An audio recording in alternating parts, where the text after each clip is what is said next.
Vem cá, autoestima é um negócio muito doido, né? Eu quero que você preste muita atenção na empolgação da torcida do Vasco já no fim do jogo contra o Bangu, quando estava tudo decidido, ó.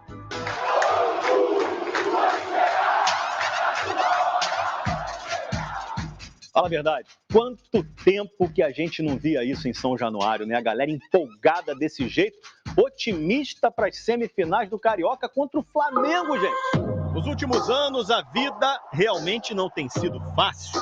Entre 2016 e 2021, o Vasco chegou a ficar 17 jogos sem vencer um clássico contra o Flamengo. Nos últimos 21 jogos, foram só 2 vitórias do Vasco. Uma delas, a do último domingo, e que ajuda a justificar essa empolgação dos torcedores.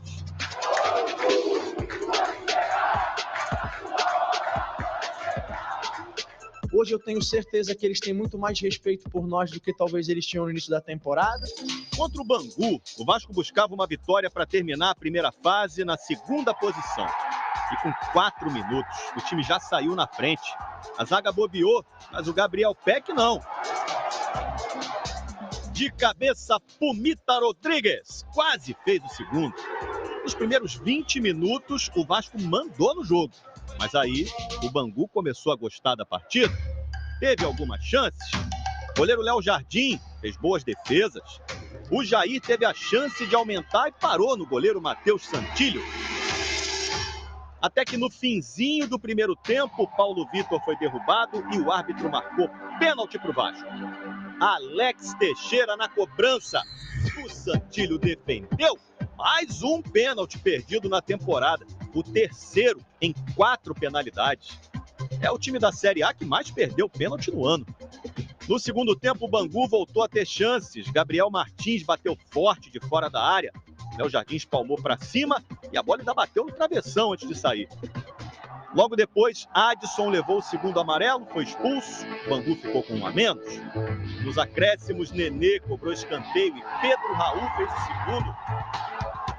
Vasco 2 a 0. Com direito ao artilheiro do time, reverenciando o Nenê pela assistência. O gol no fim deixou São Januário no clima. E aí vieram as provocações ao Flamengo, né?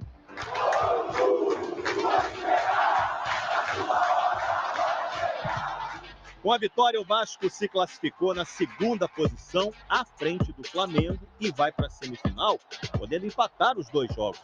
E o primeiro já é segunda-feira. A gente vai enfrentar uma grande equipe, uma equipe que vem com conquistas recentes ao longo dos anos, um elenco extremamente competente, vitorioso, que por mais que talvez não esteja no seu melhor momento, sempre é perigoso. O clima é de humildade no vestiário, agora, na torcida.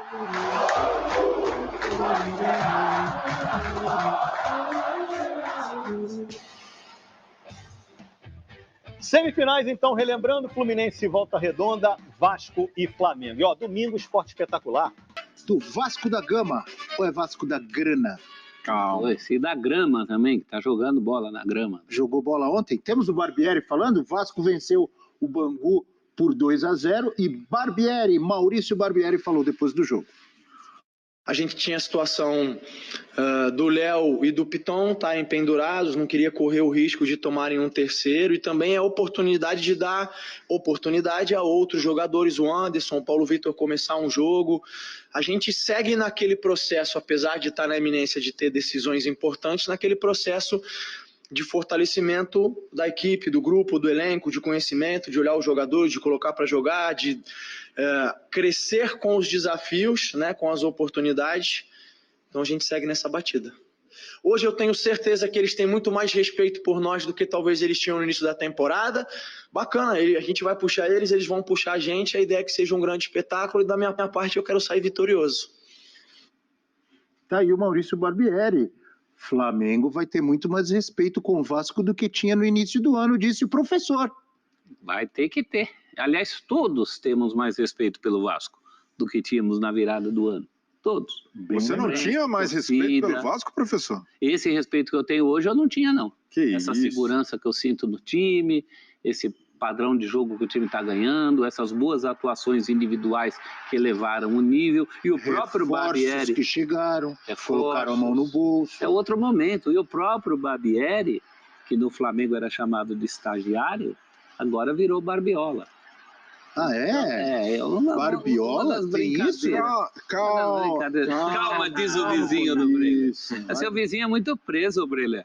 Vamos ser felizes. O vizinho do Breler, que é conhecido, né? Porque o Breler já falou dele aqui, já falou dele no Linha de Passe, já falou dele no ESPN FC. O vizinho do Breler que era contra a SAF, contra a 777. Tá caladinho, seu vizinho, Breler. Contra a SAF?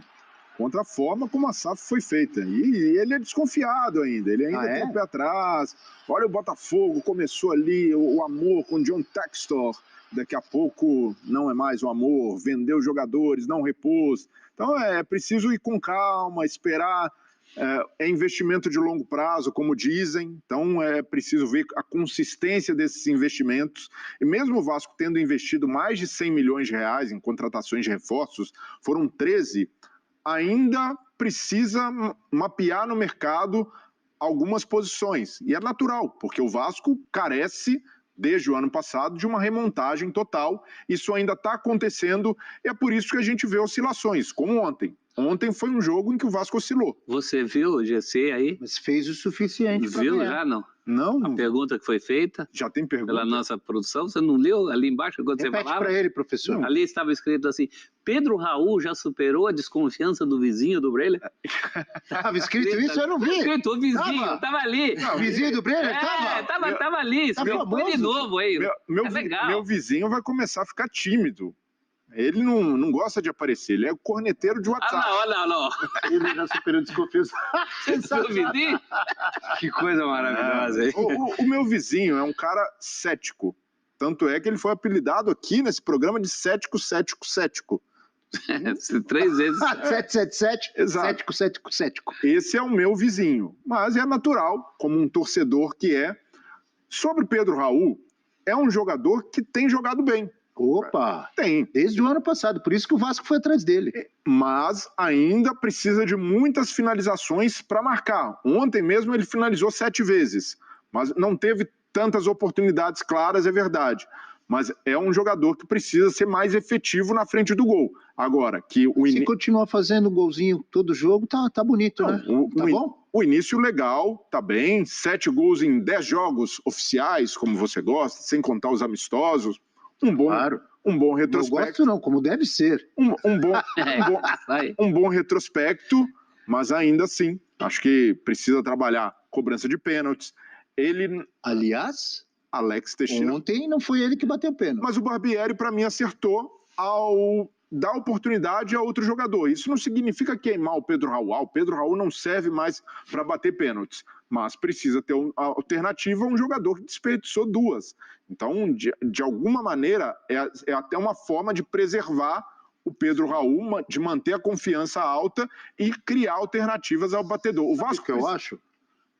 O Vasco é certo, o Barbieri é certo, dar oportunidades, tentar outros batedores, já que Pedro Raul tinha perdido 2, né? Perdeu 2. Inclusive um no clássico. Todo mundo tem que treinar mais. Para ter 2, 3 batedores e não perder tanto pênalti. Sim. A pênalti pode decidir o campeonato. Tinha um que não perdia, mas ele não tem sido mais titular. Sabe quem é, né? Esse não perdia pênalti. Perdia também. Nenê. Perdeu também. Achei que era na Série B. Eu ia falar do Evair. Eu também. Roberto Dinamite? Não perdi apenas. Tem algumas coisas positivas aí, não é, Breler? Primeiro, se teve 7 oportunidades o Pedro Raul, é porque o Vasco criou. E ele se movimenta para criar as oportunidades. Você desconta a fragilidade do adversário, ok, mas é positivo, né? E nem é um adversário tão frágil. O Vasco tem tido dificuldade de jogar com esse Bangu, bem treinado pelo Felipe, é um time que gosta de ficar com a bola, e ontem foi um jogo em que sofreu em alguns momentos. E a resposta tem sido dada de forma muito rápida. O Vasco é um e o Grêmio é outro. Né? A gente está falando de times que foram remontados, né? Que trocou a fotografia quase que por completo. E a primeira mostra, a arrancada, ela é muito positiva, o que é uma exceção. né, o que é uma exceção. Então, esses conseguiram, voltando à temática do tempo, né, eles conseguiram prolongar o seu tempo, né, que poderia ser mais curto para o Barbieri, poderia ser mais curto para o Renato, se a resposta não vem de imediato. E ela veio. É óbvio que o campeonato estadual, muitas vezes as pessoas ou nós mesmos nos empolgamos e você tem que esperar. O senhor se empolga com o estadual, campeonato carioca no passado, você estava empolgadão. Ele tá andando muito com o vizinho dele. Olha lá como ele fica. Ele fica, né, até tremedeira. O que eu ia dizer, quando o Breler, influenciado pelo vizinho dele, me interrompeu. Ele recebeu um zap. Ele recebeu o zap. O vizinho agora ficou famoso, seguinte, que entrou no GC. O Vasco, olha as contratações que chegaram e já estão dando resposta. Falávamos do Pedro Raul, Jair, Puma, Mita, o Léo. O senhor mesmo falou e elogiou o Léo, porque ele está jogando bem. O Lucas Piton, já falamos de 4 ou 5 aí que chegaram e tem jogado bem. Tem que esperar, porque depois vem o Campeonato Brasileiro, é mais complicado. O Vasco, infelizmente, para o Vasco não estar nas competições internacionais, mas tem Campeonato Brasileiro, tem Copa do Brasil, então vem coisa mais difícil. Mas no campeonato que eles estão respondendo bem. Não estão. A defesa inteira mudou. Léo Jardim, mais uma boa partida. Até deu alguns sustos, algumas rebatidas meio atabalhoadas, mas fez boas defesas, ajudou a segurar a pressão do Bangu. Pumita, o Capasso, que deve ser o titular na ausência do Miranda, que se machucou, o Léo muito bem e o Piton. Então, são os 5 da defesa mudaram. Então, a gente sempre vai colocar também na balança, ao avaliar o desempenho do Vasco e avaliar bem, que esse é um time em remontagem. E esse processo ainda vai ter alguns percalços e é natural que aconteçam essas oscilações. Agora, uma preocupação que não é nenhuma crise, não é para fazer o Barbieri perder o sono, mas para já criar uma alternativa. Vem ele, professor. Não. Observação técnica o vizinho de campo. No ponto. Análise técnica. O Andrei, torcedor do Vasco, comemora a volta do Andrei porque ele é muito bom, mas ainda não entrou na sintonia ideal, fez 2 jogos só depois do retorno, com o Jair.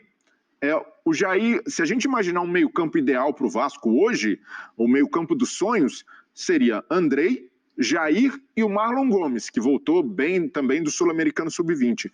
Só que esse meio-campo é um meio-campo que tende a ser envolvente, mas que marca muito pouco. Então, quem tem segurado a onda é o Rodrigo, jovem da base, que despontou bem, mas precisa... bem contra o Flamengo. E aí precisa ter essa figura para compensar esse trabalho de recomposição que às vezes não é tão bem sincronizado, bem feito por Jair e Andrei. Então é algo para o Barbieri trabalhar, principalmente contra o Flamengo. O Flamengo, no jogo, no clássico, o Andrei também teve dificuldade e vai se encontrar no segundo tempo. Jair também não estava numa rotação legal. É um bom reforço, o Jair tem jogado bem, mas ele lembrou o Jair do Atlético do ano passado, aquele que volta devagarinho. Calma, não fica ouvindo o teu vizinho corneteiro. Não, mas são poucos jogos ainda, 11 jogos, pode ser ali a adaptação, o físico não está o ideal, mas não pode voltar a ser o Jair, que era do Galo, que fez uma temporada ruim no ano passado, porque recompunha muito mal. O Barbieri está feliz. Você citou 4 nomes para 3 lugares. No Vasco a gente tinha antes o contrário. É verdade. Tinha um monte de lugar e não tinha nome. Não tinha ninguém. Agora tem opção. E quando ele falou do meio-campo dos sonhos, ele falou Andrei, Jair. Eu achei que ele ia falar Andrei, Jair e Juninho Pernambucano. Mas Marlon Gomes pode ser também, claro. Juninho já parou, né? Olha aqui.